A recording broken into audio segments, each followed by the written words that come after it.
Donasi dakwah Yufid. Yuk berikan amal jariah terbaik Anda untuk dakwah dan pendidikan Islam.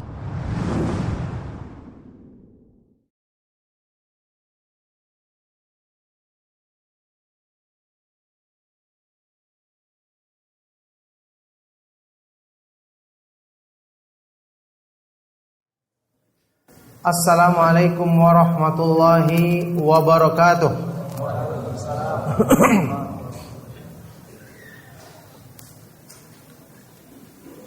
Innal hamdalillah nahmaduhu wa nasta'inuhu wa nastaghfiruh wa na'udzu billahi min shururi anfusina wa min sayyiati a'malina. May yahdihillahu fala mudilla lahu wa may yudlil fala hadiya lahu. Wa asyhadu an la ilaha illallah wahdahu la syarika lahu. Wa asyhadu anna Muhammadan abduhu wa rasuluh. Ya ayyuhalladzina amanu taqullaha haqqa tuqatih wa la tamutunna illa wa antum muslimun. Ya ayyuhan nasu taqu rabbakumul ladzi khalaqakum min nafsin wahidah wa khalaqa minha zawjaha wa batha minhuma rijalan katsiran wa nisaa'a wattaqullaha alladzi tasaaluna bihi wal arham innallaha kana 'alaikum raqiba.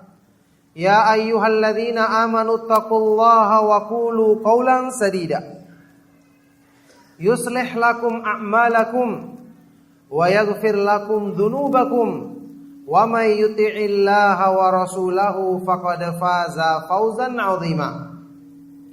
Amma ba'du fa inna asdaqal hadits kitabullah wa khairul hadi Muhammadin sallallahu alaihi wa alihi wasallam wa syarrul umuri muhdatsatuha wa kullu muhdatsatin bid'ah wa kullu bid'atin dhalalah wa kullu dhalalatin finnar wa ba'du. Alhamdulillah, ma'asyiral ikhwa wal akhwat fid din rahimakumullah. Alhamdulillah, kita senantiasa memuji Allah Subhanahu wa taala. Kita senantiasa menyanjungnya dan mensyukurinya atas semua limpahan nikmat dan karunia-Nya. Segala puji bagi Allah Subhanahu wa taala yang menurunkan petunjuk-Nya yang sempurna dalam Islam sehingga membimbing kita untuk memahami hakikat penghambaan diri yang sesungguhnya kepadanya. Segala puji bagi Allah Subhanahu wa taala yang menjadikan inti petunjuk dalam syariatnya adalah tauhid, memurnikan penghambaan diri, memurnikan ibadah kepada Allah Subhanahu wa taala semata-mata, yang itu merupakan sumber ketenangan hidup, sumber hidayah kebaikan bagi manusia. Allah Subhanahu wa taala berfirman, alladzina amanu wa lam yalbisu imanahum bidzulmin ulaika lahumul amnu wa hum muhtadun.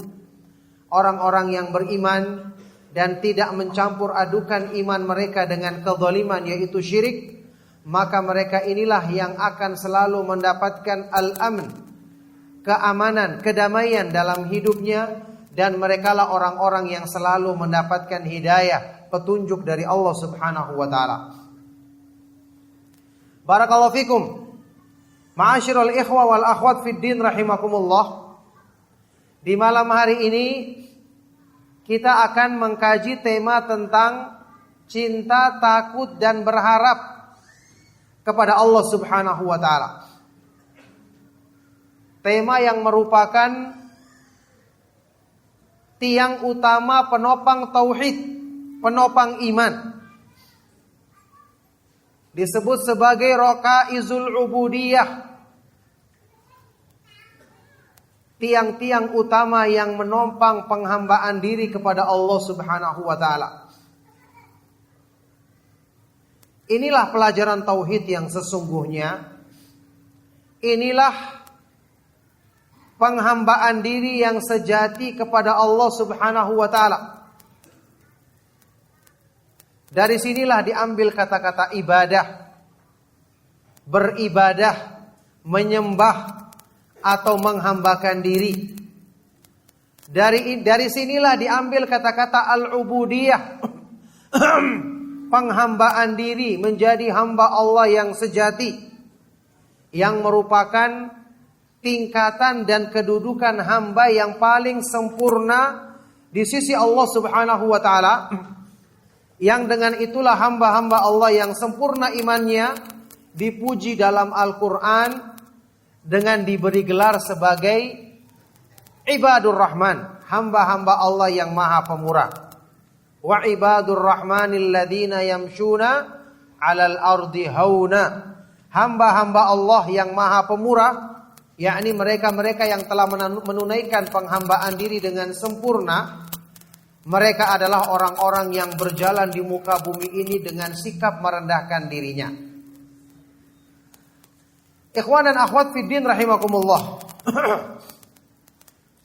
Cinta, takut, dan berharap. Ini adalah landasan utama iman.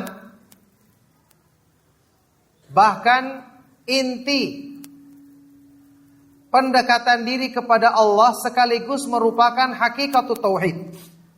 Hakikatnya tauhid.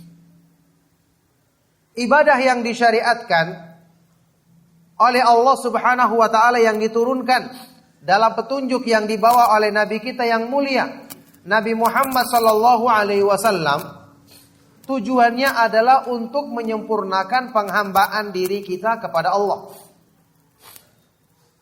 Orang yang mengerjakan ibadah tidak akan diterima atau sempurna mendapatkan keutamaan dari ibadahnya kalau di dalam hatinya tidak terdapat cinta, takut, dan berharap kepada Allah. Bagaimana mungkin anggota badannya melaksanakan ibadah, yang ibadah itu artinya adalah menyembah atau menghambakan diri, sementara dalam hatinya tidak ada ketundukan. Sementara dalam hatinya tidak ada makna penghambaan diri. Makanya ketika kita membuka ayat-ayat Al-Quran, kita dapati ibadah yang dipuji, dijadikan sebagai sifat mulia dari hamba-hamba Allah yang bertakwa. Bahkan ini yang memotivasi diri mereka untuk semangat menjalankan ketaatan, mengerjakan amalan soleh. Ternyata yang menjadi motivasi utamanya adalah sempurnanya rasa cinta mereka kepada Allah, takut dan pengharapan mereka kepada Allah yang terdapat di dalam hati mereka. Ini yang kita baca dalam ayat-ayat Al-Quran. Seperti yang disebutkan dalam surat Al-Anbiya ayat ke-90 tentang para nabi dan para rasul alaihimus salatu wassalam. Innahum kanu yusari'una fil khairati wa yad'unana raghaban wa rahaban wa kanu lana khashi'in. Mereka adalah orang-orang yang selalu bersegera berlomba-lomba dalam melakukan kebaikan amalan soleh karena mereka cinta kepada Allah, senang mendekatkan diri kepadanya. Wa yad'unana, dan mereka selalu berdoa kepada kami dalam keadaan takut dan berharap. Jadi mereka itu beribadah karena hati mereka merasa dengan ibadah kepada Allah itulah terpenuhi segala kebutuhan manusia, tercukupi segala kekurangan manusia, sempurna kebaikan pada diri manusia. Artinya mereka menyikapi ibadah itu sebagai kebutuhan yang manusia tidak akan bisa hidup dengan baik, bahkan tidak akan menjadi tentram hidup mereka kalau tidak melaksanakan ibadah yang merupakan kebutuhan terbesar manusia ini. Sehingga beribadah disertai dengan perasaan cinta di hati mereka, gembira ketika beribadah kepada Allah, mengharapkan rahmatnya, takut dari azabnya. Di dalam ayat yang lain, di dalam surat Al-Isra ketika Allah Subhanahu wa taala menyebutkan orang-orang yang dijadikan atau makhluk-makhluk yang dijadikan sebagai sembahan oleh orang-orang musyrik. Ternyata makhluk-makhluk seperti malaikat, para nabi dan para rasul, orang-orang yang soleh, mereka itu justru berlomba-lomba mendekatkan diri kepada Allah, takut akan azabnya dan mengharapkan rahmatnya. Ulaikal ladzina yad'una yabtaguna ila rabbihimul wasilata ayyuhum aqrabu wa yarjuna rahmatahu wa yakhafuna adzabah. Inna adzaba rabbika kana mahdhura.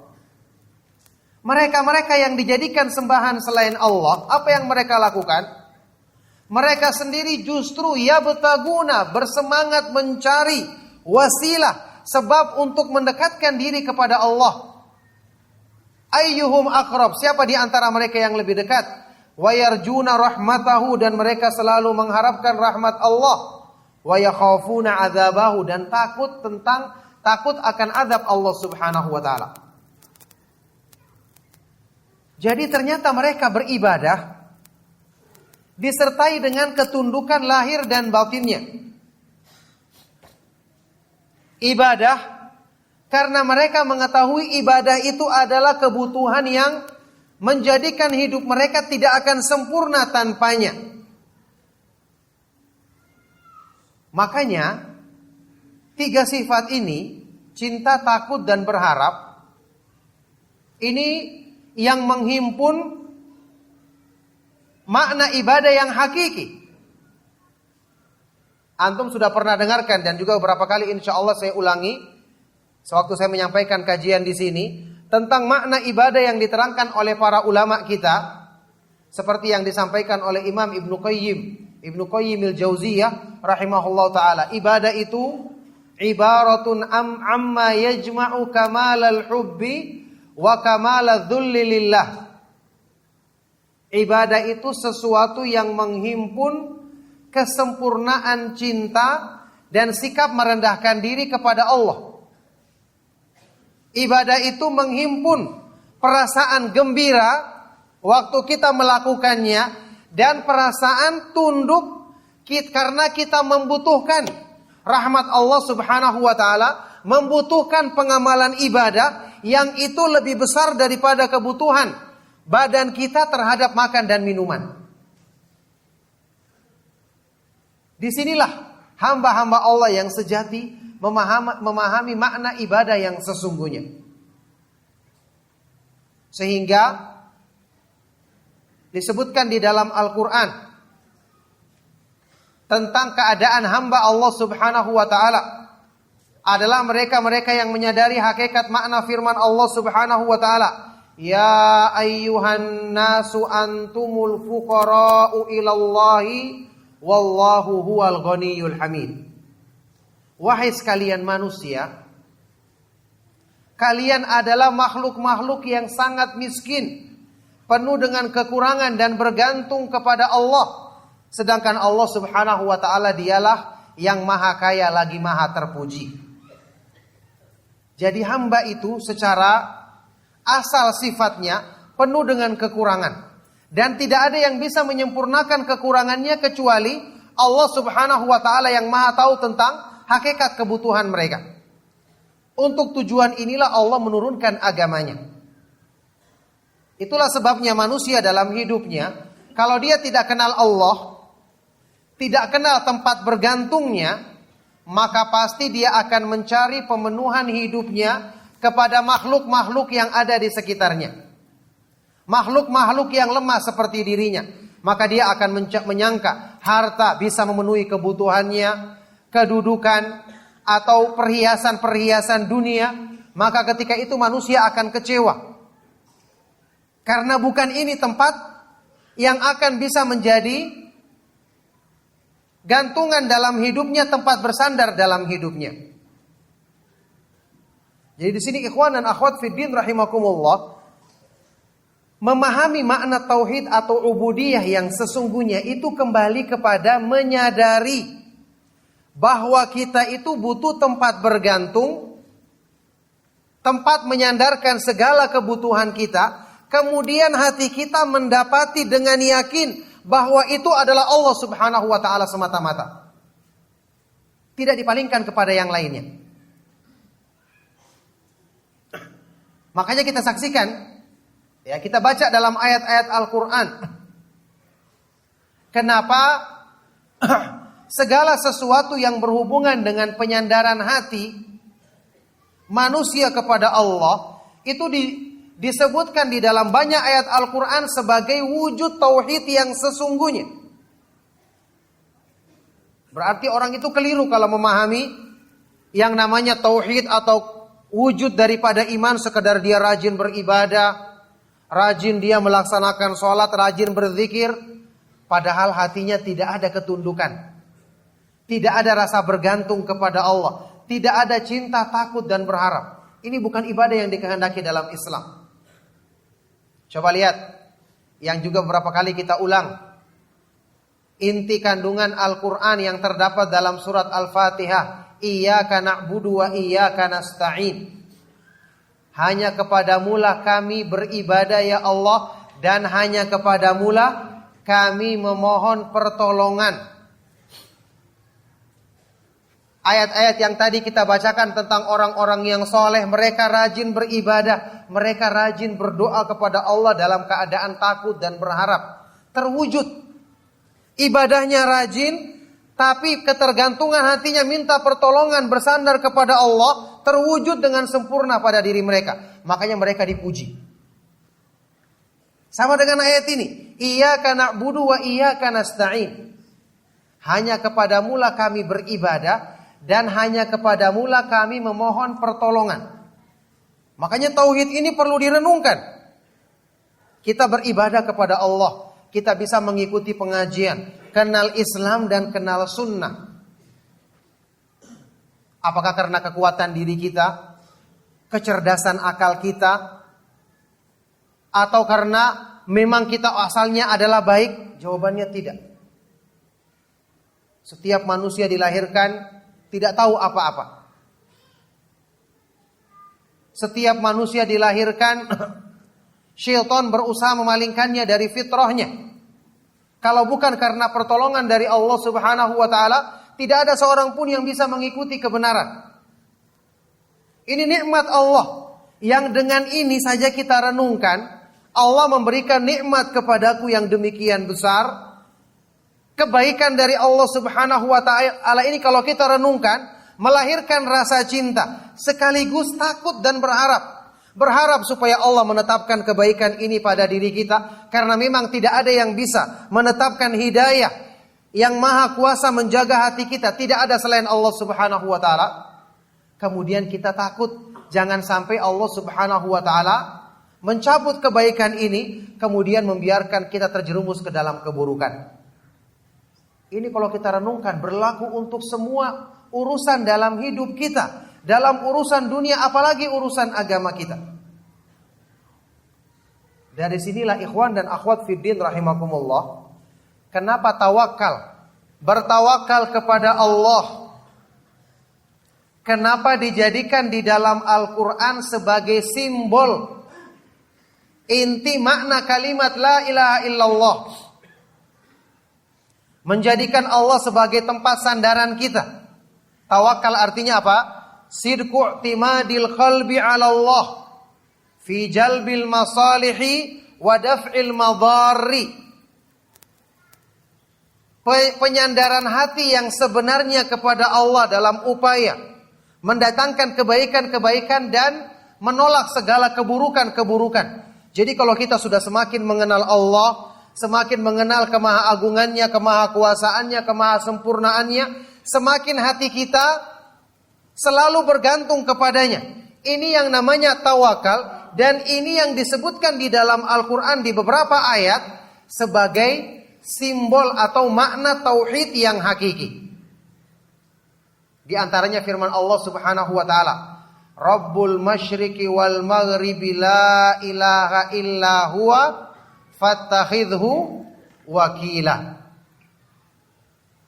Allah Subhanahu wa taala adalah Rabb yang maha menguasai timur dan barat. La ilaha illa huwa, tidak ada sembahan yang benar. Tidak ada sembahan yang benar selain Dia. Fattakhidhu wakila, maka jadikanlah Dia sebagai tempat bersandarmu, bertawakallah kepadanya. Wa 'alallahi fatawakkalu in kuntum mu'minin, dijadikan sebagai inti keimanan.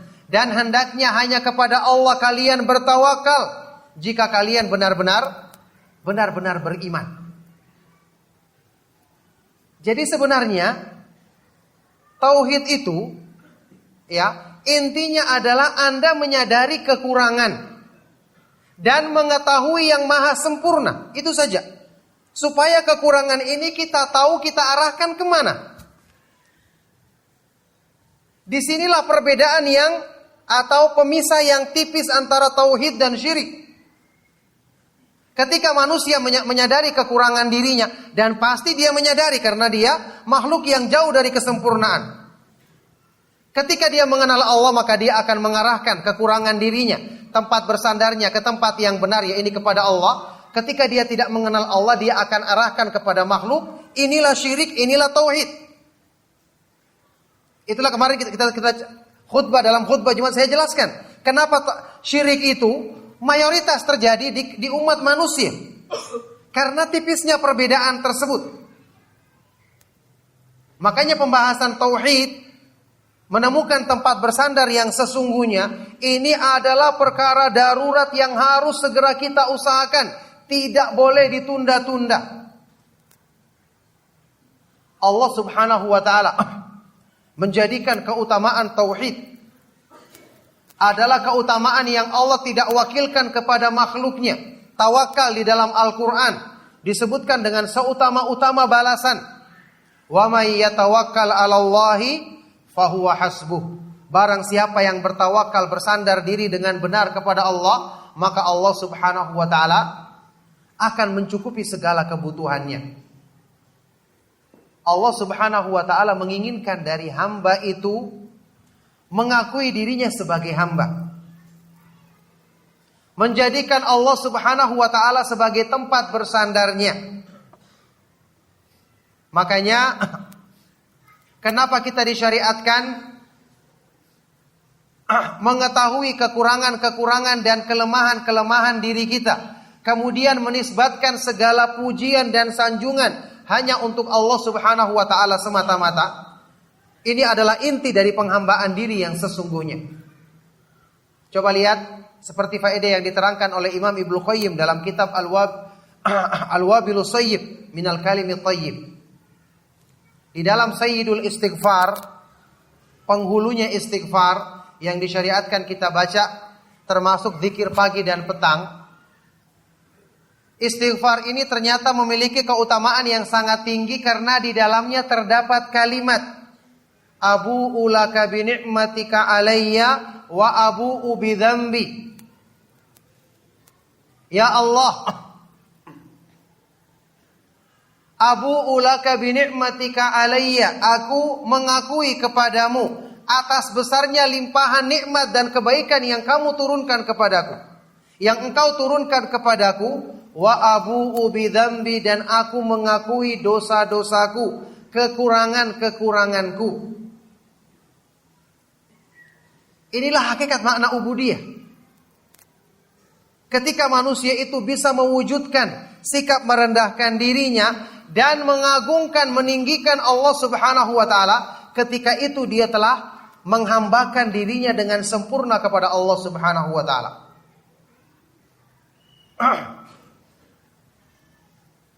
Sampai-sampai ini alasan yang disebutkan oleh sebagian dari para ulama. Ini juga sudah pernah saya ulangi. Kenapa sujud itu merupakan salah satu ibadah yang paling agung, yang kedudukannya paling dekat dengan Allah Subhanahu wa ta'ala. Bahkan menurut salah satu pendapat, ini merupakan rukun salat yang paling utama. Yakni dua pendapat yang terkuat. Pendapat pertama yang mengatakan sujud. Pendapat kedua mengatakan sewaktu berdiri membaca Al-Quran.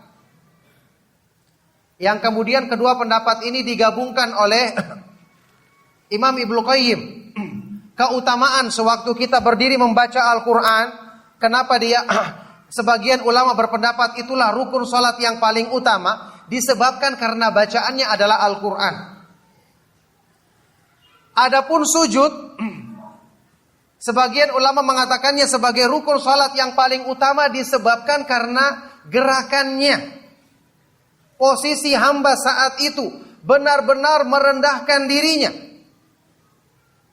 Ini menjadikan dia sangat dekat dengan Allah Subhanahu wa taala, sebagaimana sabda Rasulullah SAW dalam hadis riwayat Imam Muslim tentang sujud, bagaimana? Aqrabu ma yakunul abdu min rabbih wa huwa sajid. Sedekat-dekatnya kedudukan atau keadaan seorang hamba dari Allah Subhanahu wa taala adalah ketika dia sedang sujud, maka perbanyaklah doa padanya.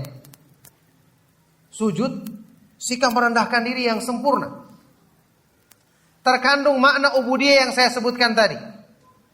Seorang hamba merendahkan diri, meletakkan wajahnya, anggota badannya yang paling mulia sejajar dengan kakinya di tanah.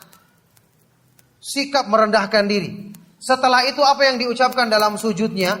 Dia memuji Allah dengan setinggi-tingginya. Dia mengatakan apa? Subhana rabbiyal a'la wa bihamdih. Atau subhana rabbiyal a'la saja. Maha suci Rabbku Allah Subhanahu wa ta'ala yang maha tinggi. Dia merendahkan dirinya dan membesarkan, memuji Allah Subhanahu wa ta'ala dengan setinggi-tingginya. Inilah makna ubudiyah yang terkandung di dalam sujud. Oleh karena itulah, ikhwan dan akhwat fiddin rahimakumullah, merenungkan makna ubudiyah atau merealisasikan makna tauhid yang sesungguhnya, benar-benar dibutuhkan upaya untuk mengisi hati kita dengan sebab-sebab yang menyempurnakan cinta, takut, dan berharap kita kepada Allah. Itulah sebabnya kita harus mengenal kemahaindahan nama-nama Allah, kesempurnaan sifat-sifatnya. Bahkan untuk 3 hal ini, cinta, takut, dan berharap, tetap inti utamanya adalah cinta. Karena berharap sendiri terkandung di dalamnya cinta. Kita tidak akan mengharapkan sesuatu kecuali dari yang kita cintai. Takut sendiri juga mengandung makna takut jauh dari zat yang kita cintai tersebut. Jadi hal-hal seperti ini harus disempurnakan dalam diri kita, agar makna tauhid terwujud dengan sempurna. Dan tadi sudah kita sebutkan, Allah Subhanahu wa ta'ala tidak mewakilkan balasannya kepada makhluknya, tapi Allah Subhanahu wa ta'ala sendiri yang turun tangan langsung memberikan balasan kepada orang yang menyempurnakan penyandaran dirinya kepada Allah. Wa may yatawakkal 'alallahi fahuwa hasbuh. Barang siapa yang bertawakal kepada Allah, maka Allah Subhanahu wa ta'ala yang langsung mencukupi dirinya. Kalau Allah telah mencukupi seorang hamba, siapa yang bisa mencelakakan hamba ini? Apalagi yang harus ditakutkan hamba ini dalam hidupnya selain dari Allah Subhanahu wa ta'ala? Makanya orang-orang yang bertauhid dengan benar, bersandar dengan benar kepada Allah, dalam pengertian ini memang benar-benar tenang hidupnya, sempurna kedamaian dan keamanan, petunjuk dalam hidupnya. Kalau sudah tenang hidupnya, ibadahnya pun akan khusyuk, ikhlas pun akan mudah diraihnya, karena dia mengetahui dekat dengan Allah Subhanahu wa ta'ala itu adalah puncak yang didambakan hatinya. Otomatis keikhlasan dia dalam beribadah akan mudah diraih hamba tersebut. Kemarin saya sudah pernah sebutkan, makna ikhlas sendiri itu disebutkan dalam kitab Fathul Majid dengan definisi yang dikatakan definisi yang indah, yaitu mahabbatullahi wahdahu wa iradatu wajhihi. Mencintai Allah Subhanahu wa ta'ala semata-mata dan mengharapkan balasan di sisinya. Jadi ada perasaan tenang ketika dekat dengan Allah. Baru seorang bisa meraih ikhlas. Inilah sebabnya ikhwan dan akhwat fiddin rahimakumullah, upaya memurnikan tauhid ini, kenapa harus kita usahakan dan dijadikan prioritas dalam kegiatan atau dalam hidup kita? Karena perkara-perkara yang lain tidak akan mungkin Allah sempurnakan dalam diri kita kalau makna penghambaan diri, makna tauhid ini belum terwujud secara sempurna dalam diri kita. Maknanya tadi sudah kita bahas, sederhana. Manusia itu menyadari kelemahan dirinya untuk kemudian meyakinkan hatinya bahwa tempat bergantung yang bisa melengkapi segala kekurangannya, memenuhi segala kelemahan dan kebutuhannya adalah cuma Allah Subhanahu wa taala semata-mata. Oleh karena itu ini harus dilatih dalam diri kita.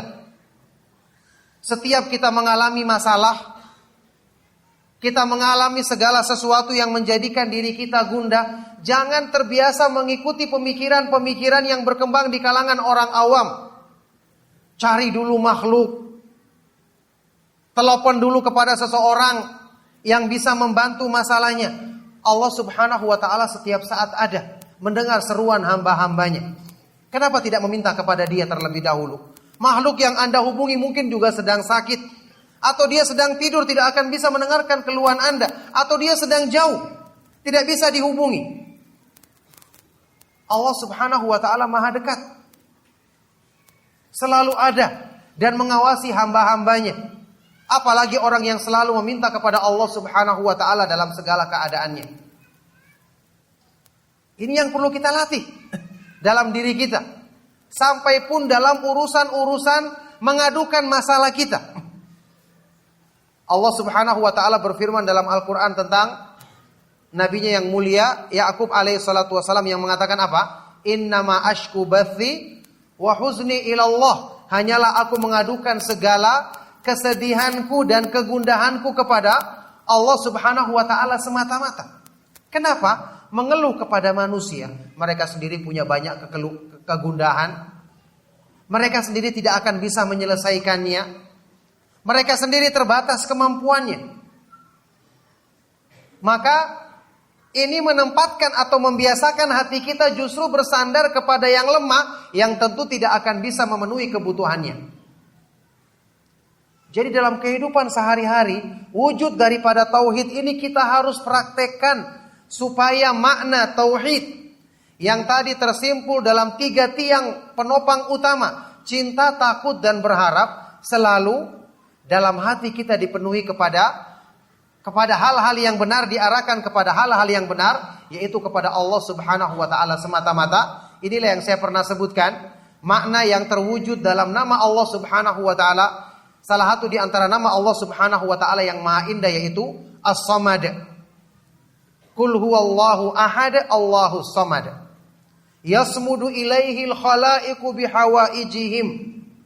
Artinya adalah semua makhluk menghadapkan segala kebutuhan mereka, segala keperluan mereka, permintaan mereka dihadapkan kepada Allah Subhanahu wa taala, karena setiap dia mengingat sifat-sifat kesempurnaan Allah, maka ternyata segala yang dibutuhkan dirinya ada secara sempurna di tangan Allah Subhanahu wa taala. Wallahi, inilah hakikat yang akan menyelamatkan kita sesungguhnya. Inilah tauhid yang sejati. Ikhwan dan akhwat fiddin rahimakumullah. Allah Subhanahu wa taala ketika ingin menyempurnakan penghambaan diri hamba, Allah Subhanahu wa taala menjadikan pada hamba ini ditimpa keadaan-keadaan yang sebagian orang jahil tidak memahami hikmahnya. Contoh misalnya cobaan, ujian. Kita selalu berpikir kenapa hamba dalam hidupnya semakin kuat imannya, cobaannya semakin berat. Rasulullah SAW bersabda apa? Asyaddun nasi bala'an al-anbiya'u thummal amthal fal amthal. Orang yang paling besar cobaannya di jalan Allah adalah para nabi, kemudian yang setelah mereka, yang setelah mereka. Apa sebenarnya hikmah daripada ujian atau cobaan musibah? Ternyata di antara hikmahnya yang terbesar adalah untuk menyempurnakan penghambaan diri hamba ini, ubudiyah hamba ini. Kenapa? Dengan ujian dia akan mengetahui kelemahan dirinya. Dengan ujian dia melatih kesabaran dirinya untuk dia selalu bersangka baik kepada Allah. Dengan ujian, ya, Allah Subhanahu wa taala akan menjadikan hamba ini mengetahui bahwa dialah yang maha kuasa atas segala sesuatu. Sampai-sampai disebutkan oleh sebagian dari para ulama, seperti penjelasan dari Imam Ibn Rajab Al-Hambali, kemudian juga Imam Ibnu Qayyim rahimahumullah ta'ala, ujian yang berupa dosa. Sekarang, kalau kita berpikir, kenapa orang yang beriman tidak dijaga oleh Allah supaya tidak berbuat dosa? Kira-kira Allah Maha Kuasa apa tidak menjaga hamba-hambanya agar tidak tergoda iblis, tidak berbuat dosa? Maha Kuasa apa tidak? Maha Kuasa. Buktinya para nabi dan para rasul dijaga dari perbuatan dosa. Dan yang rajih adalah perbuatan dosa besar. Kalau perbuatan dosa kecil mereka bisa lakukan, para nabi dan para rasul, karena manusia tidak mungkin luput dari salah. Cuman setelah berbuat dosa kecil mereka langsung mendapatkan taufik dari Allah untuk bertobat. Jadi mereka terjaga. Nah sekarang orang-orang yang beriman, apakah terjaga dari dosa? Jawabannya tidak, iya kan? Tidak terjaga dari dosa. Kira-kira apa hikmahnya? Kenapa mereka kok dibiarkan terjerumus dalam dosa? Dibiarkan bisa kadang-kadang terjerumus mengikuti hawa nafsunya, dibiarkan kadang-kadang mengikuti godaan syaitan. Ternyata jawabannya sama. Allah Subhanahu wa taala ingin menjadikan hamba ini sadar bahwa dia itu adalah hamba yang lemah. Rajinnya dia beribadah, semangatnya dia melakukan kebaikan, jauhnya dia dari perbuatan maksiat, bukan karena kemampuan dirinya, tapi karena pertolongan dari Allah. Terbukti, terkadang ketika dia lalai, dominasi hawa nafsu kuat, akhirnya dia terjerumus. Apa hikmahnya? Seandainya hamba ini terus-menerus dalam ketaatan, tidak pernah berbuat dosa, kira-kira apa yang muncul dalam pikirannya? Sombong, iya kan? Bangga. Dia akan merasa dirinya hebat. Ini yang tidak dikehendaki dalam Islam. Disebutkan dalam sebuah hadis yang derajatnya hasan, dihasankan oleh Syekh Al-Albani dalam riwayat Al-Baihaqi dalam Syu'abul Iman. Rasulullah sallallahu alaihi wasallam pernah bersabda, "Lau lam tudnibu la khasyitu 'alaikum ma huwa a'dhamu min dzalika al-'ujubu al-'ujubu." Seandainya kalian tidak berbuat dosa, maka sungguh aku mengkhawatirkan, justru lebih aku takutkan kalian ditimpa sesuatu yang lebih besar dibandingkan dosa itu sendiri. Yaitu apa? Kagum terhadap diri sendiri, bangga terhadap diri sendiri. Ujub. Antum perhatikan alangkah banyaknya saat ini orang yang salah faham tentang tauhid, dengan dia menyangka rajin beribadah, rajin ngaji, merasa dirinya hebat dalam agamanya, merasa dirinya senior, kemudian timbul kesombongan dalam dirinya, lupa dia menisbatkan karunia tersebut kepada Allah. Sungguh wallahi ini yang justru akan menggugurkan makna ubudiyah pada diri hamba ini. Salah paham. Al-Imam, salah seorang ulama besar Ahlus Sunnah dari kalangan tabi'in, Imam Mutarrif Ibnu Abdullah Ibnu Syekhir, pernah mengatakan, "Wallahi la an abita naiman wa usbihu nadiman ahabbu ilayya min an abita qa'iman wa usbihu mu'jaban." Sungguh demi Allah, jika aku tertidur di malam hari, tidak bangun salat malam, tidak beribadah di malam hari, tapi kemudian di pagi hari saya bangun dalam keadaan menyesal, mengakui dosa dan kekurangan diriku, ini lebih baik daripada aku ketika malam hari bangun rajin beribadah, sholat malam, berzikir di malam hari, kemudian di pagi harinya aku bangun dalam keadaan bangga terhadap amal-amalku tersebut.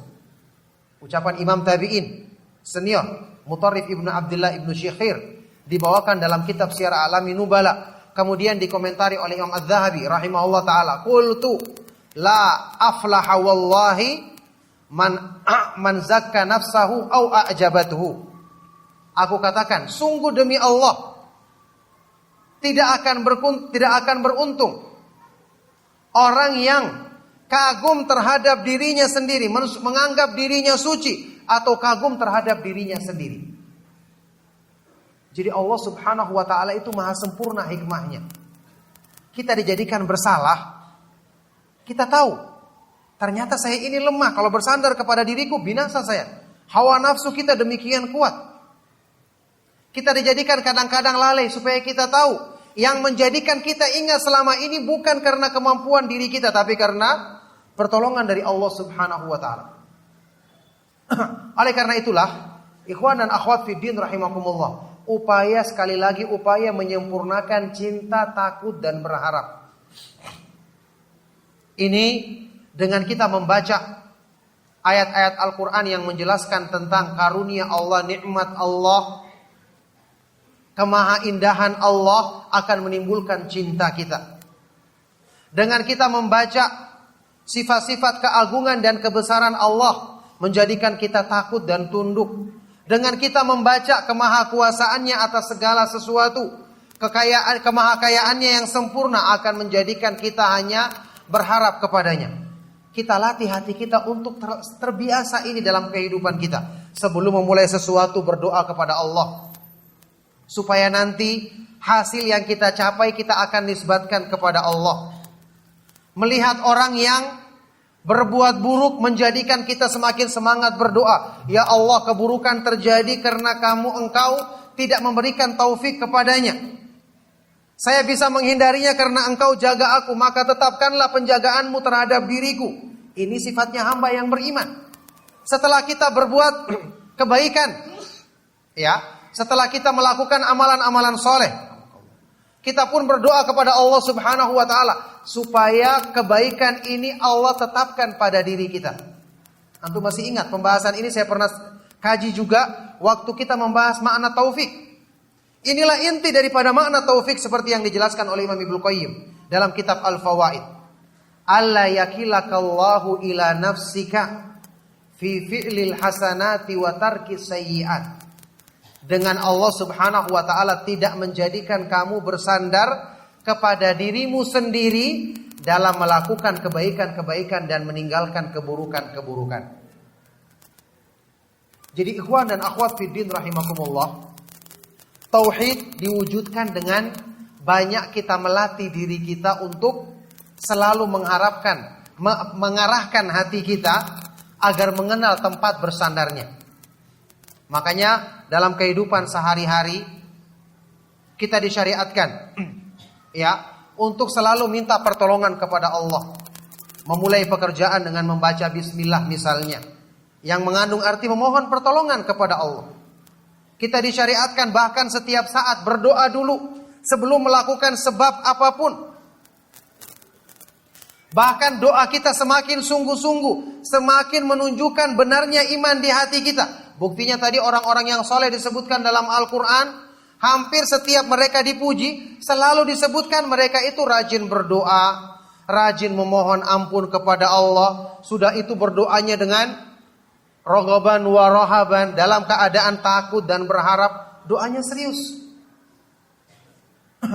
Ini yang selalu menjadi ciri utama mereka. Maka dengan sebab inilah Allah subhanahu wa ta'ala selalu menolong mereka, mendekatkan mereka dalam sebab-sebab kebaikan, baik dalam urusan-urusan dunia, apalagi dalam urusan akhirat, urusan agama mereka. Ikhwani wa akhwati fiddin rahimakumullah, juga tidak lupa saya sampaikan hadis Rasulullah sallallahu alaihi wasallam yang insyaallah kita kenal, yang diriwayatkan oleh Imam Ahmad, Ibnu Majah dan yang lainnya dengan sanad yang disahihkan atau dihasankan oleh Syekh Al-Albani rahimahullah taala. Kisah yang sangat terkenal tentang Rasulullah sallallahu alaihi wasallam ketika beliau mengunjungi seorang sahabat yang sedang sakit keras. Sahabat yang mulia yang salat di belakangnya Rasulullah sallallahu alaihi wasallam, ikut berjihad dan banyak melakukan kebaikan-kebaikan bersama Rasulullah sallallahu alaihi wasallam. Ketika mengunjungi beliau, Rasulullah sallallahu alaihi wasallam bertanya kepadanya, "Kaifa tajiduka?" Bagaimana kamu dapati dirimu saat ini? Maka sahabat yang mulia ini menjawab, wallahi ya Rasulullah, inni la arjullaha wa akhafu dhunubi. Demi Allah wahai Rasulullah, sungguh aku benar-benar mengharapkan rahmat Allah dan takut akan dosa-dosaku. Coba kita berpikir, sahabat ini dosanya apa? Kebaikannya banyak. Dia tidak mengatakan saya mengharapkan dengan kebaikanku yang banyak. Dan juga dia tidak merasa dirinya aman dari rasa takut karena dosanya sedikit. Sahabat yang mulia, kita ketahui bagaimana keadaan mereka yang jauh dari perbuatan dosa. Di saat-saat yang sangat menentukan, dia menyandarkan dirinya kepada Allah dengan mengatakan, innila arjullaha wa akhafu dhunubi. Sungguh-sungguh aku benar-benar mengharapkan rahmat Allah dan takut akan dosa-dosaku. Mendengarkan jawaban ini, Rasulullah sallallahu alaihi wasallam bersabda, "Walladzi nafsi biyadihi la yajtami'ani fi qalbi rajulin fi mithli hadzal mautin illa a'tahu Allahu ma yarju wa amanahu mimma yakhaf." Demi Allah yang jiwaku ada di tangannya, tidaklah sifat ini takut dan berharap terkumpul pada diri seorang hamba dalam keadaan seperti ini, kecuali Allah akan berikan semua yang diharapkannya dan Allah akan selamatkan dia dari semua yang ditakutkannya. Dia selamat bukan dengan amal solehnya semata-mata, tapi dia selamat dengan tauhidnya, dengan penyandaran dirinya, dengan ketakutan dan pengharapannya yang benar kepada Allah Subhanahu wa taala. Allah berikan semua yang diharapkan. Apa yang diharapkannya? Keselamatan dunia akhirat, kedudukan yang mulia di sisi Allah. Allah berikan semua. Dan Allah amankan dia, selamatkan dia dari semua yang ditakutkan hamba ini. Apa yang ditakutkannya? Jauh dari Allah, dicabutnya taufik dari dirinya, dijadikan tidak selamat dunia akhiratnya. Allah Subhanahu wa taala amankan dia dari semua itu. Subhanallah, ini keutamaan yang besar. Makanya sekali lagi tauhid kita perlu kenali hakikatnya agar kita tahu cara menyempurnakannya dalam diri kita. Pelajaran tentang tauhid yang kita kaji ini adalah pelajaran yang butuh dipraktekkan.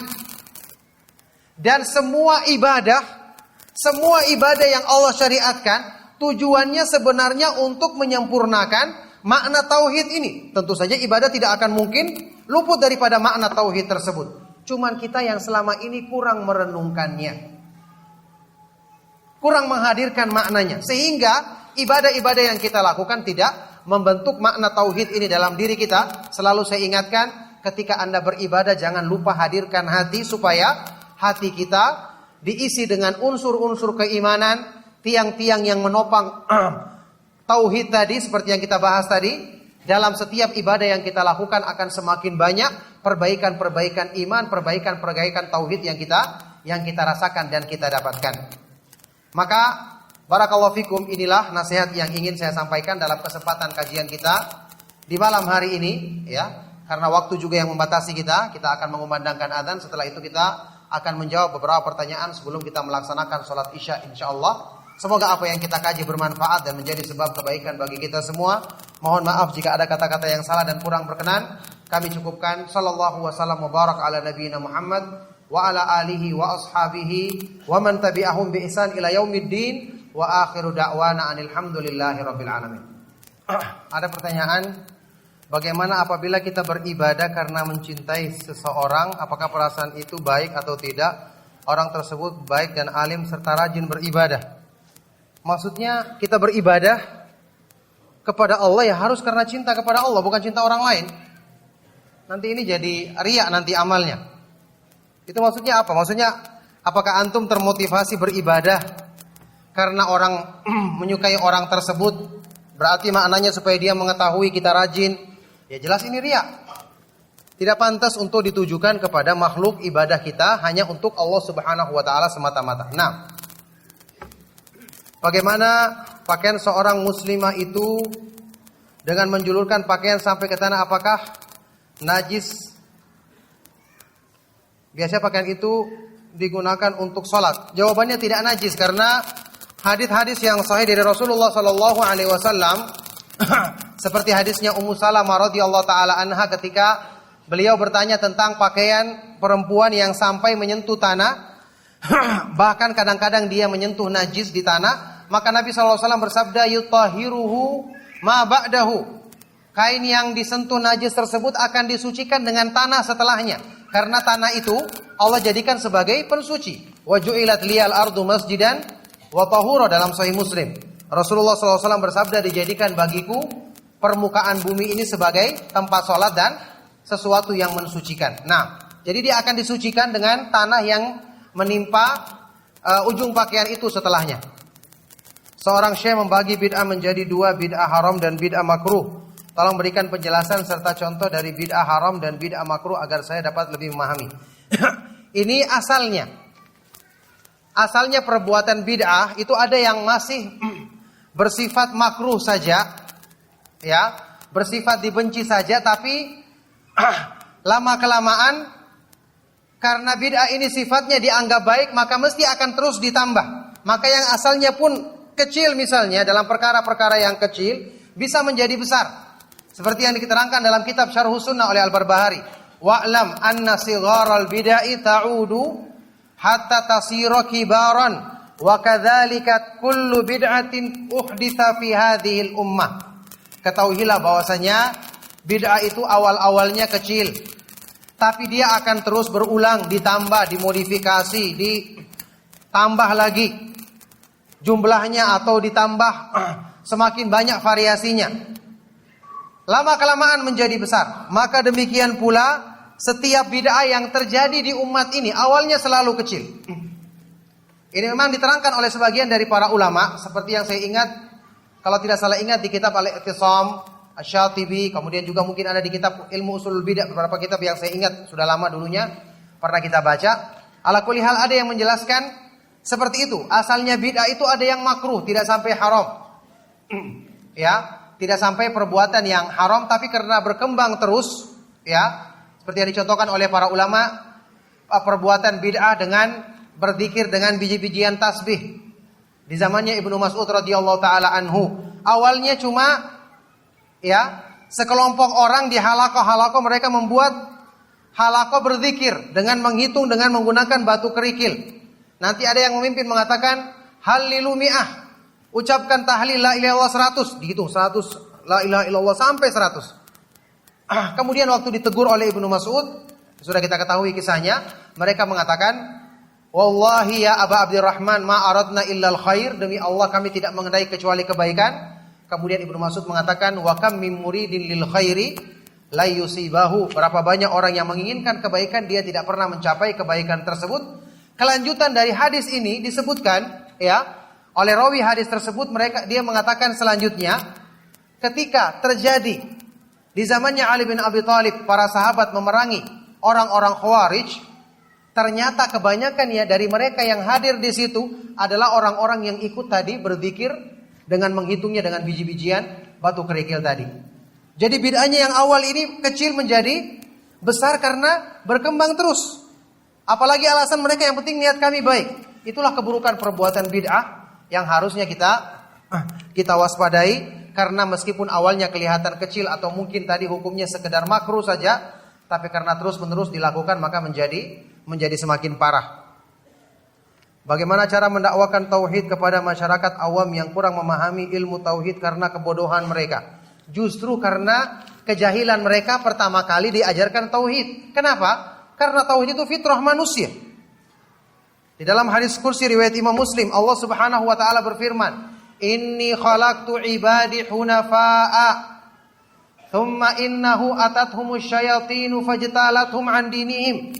Aku menciptakan hamba-hambaku itu dalam keadaan hanif, asal penciptaan manusia. Kemudian syaitan mendatangi mereka dan memalingkan mereka dari fitrah yang lurus itu.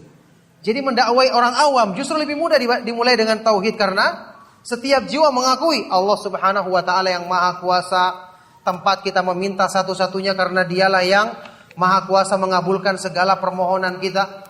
Dialah yang Maha Sempurna, yang Maha Kaya, semua diakui jiwa manusia.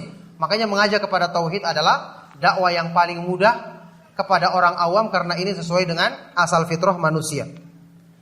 Apakah ketika kita hijrah di tengah proses terbesit keinginan untuk populer, cantik dengan pakaian syar'i, termasuk merusak tauhid, ini godaan syaitan, kita lawan dengan segera menepisnya. Kalau kita segera menepisnya, ya, niat-niat yang ada di tengah ibadah itu kalau segera kita menepisnya dan kita tidak istirsal ma'ahu, mengikutinya, maka insya Allah tidak akan merusak ibadah tersebut. Makanya selalu minta pertolongan kepada Allah supaya dijaga. Dan kata para ulama, orang yang dari awal niatnya itu benar, ikhlas, dengan dia minta pertolongan kepada Allah, kemudian dia mengikhlaskan niatnya, dengan sebab awalnya dia ikhlas ini, Allah akan jaga terus dia. Tapi kalau di tengah-tengah mungkin muncul niatnya yang akan mempengaruhi dia, ini menunjukkan dari awal memang sudah tidak beres niatnya, sehingga Allah tidak menjaga dia. Nah, bagaimana menghindari rasa was-was ketika sholat, berlindung kepada Allah. Memang kita ketahui dalam hadis sahih riwayat Imam Muslim disebutkan, ada syaitan yang khusus menggoda manusia dalam sholat. Syaitan yang bernama Khinzab. Makanya kita disyariatkan, kita berlindung kepada Allah, membaca a'udzubillahi minasyaitonir rajim, kemudian bernafas di sebelah kiri kita 3 kali. Seperti itu. Itu akan menghilangkan gangguan syaitan tersebut, dan ini sunnah yang ditinggalkan, yang harusnya bisa diamalkan dalam sholat kita ketika kita merasakan gangguan godaan syaitan. Apa yang seharusnya dilakukan seorang hamba Allah ketika dia telah bertaubat namun terjerumus berulang kali ke dalam perbuatan dosa dan maksiat? Bertaubat lagi, jangan lepas dari perbuatan taubat. Kemudian minta kepada Allah agar kita dijaga. Dan harusnya waktu kita melakukan perbuatan maksiat tersebut, na'udzubillahi min dzalik, kita hadirkan dalam diri kita perasaan, bagaimana kalau Allah murka kemudian mencabut hidayah? Alhamdulillah kita bisa bertobat. Belum tentu kesempatan berikutnya kita bisa bertobat. Rasa takut kepada Allah itu yang menjadikan kita lemah sehingga berani melanggar. Makanya saya katakan tadi, pembahasan tauhid dan iman yang sumbernya di hati kita perlu sempurnakan supaya ini yang mencegah kita dengan izin Allah dari meremehkan syariat Allah Subhanahu wa taala, mudah melanggar larangannya. Bagaimana cara menasihati teman yang mengeluh dan merasa ingin menyerah dengan masalahnya? Cara menasihati dia, katakan, kalau Anda menyerah dengan masalah Anda, apakah itu akan menjadi sebab perbaikan? Jawabannya jelas tidak. Anda menyerah, ya masalah Anda tidak akan selesai. Tapi kalau Anda menyerahkannya kepada Allah, maka Allah yang maha kuasa untuk menolong. Minta pertolongan kepada Allah, berdoa dengan sungguh-sungguh. Karena kalau Anda menyerah, ya tetap musibah tidak akan lepas. Masalah yang sedang Anda hadapi tidak akan selesai. Makanya di sini orang yang menyerah, orang yang mengeluh, orang yang tidak sabar, kita katakan Anda rugi. Dengan sikap Anda tidak akan berubah keadaan Anda. Tapi kalau Anda sikapnya benar, ya, musibah tersebut jadi ringan, nanti berganti menjadi pahala dan keutamaan di akhirat. Tapi kalau mengeluh, menyerah, tidak sabar, sudah dapat musibah di dunia, di akhirat lebih-lebih dapat keburukan lagi, rugi dunia dan akhiratnya, na'udzubillahi min dzalik. Dulu saya pernah melakukan kesyirikan, apakah saya harus bersyahadat ulang? Kalau kesyirikan besar yang dilakukan dan benar-benar waktu itu disadari, ya, dia bersyahadat ulang lebih baik. Nah, barakallahu fikum. Cukup? Ya, kalau sudah selesai kita cukupkan kajian kita. Sallallahu wasallam wa barak ala nabiyina Muhammad wa ala alihi wa ashabihi wa man tabi'ahum bi ihsan ila yaumiddin walhamdulillahi rabbil alamin. Subhanakallahumma wa bihamdika asyhadu an la ilaha illa anta astaghfiruka wa atubu ilaik. Wassalamualaikum warahmatullahi wabarakatuh. Donasi dakwah Yufid. Yuk berikan amal jariah terbaik Anda untuk dakwah dan pendidikan Islam.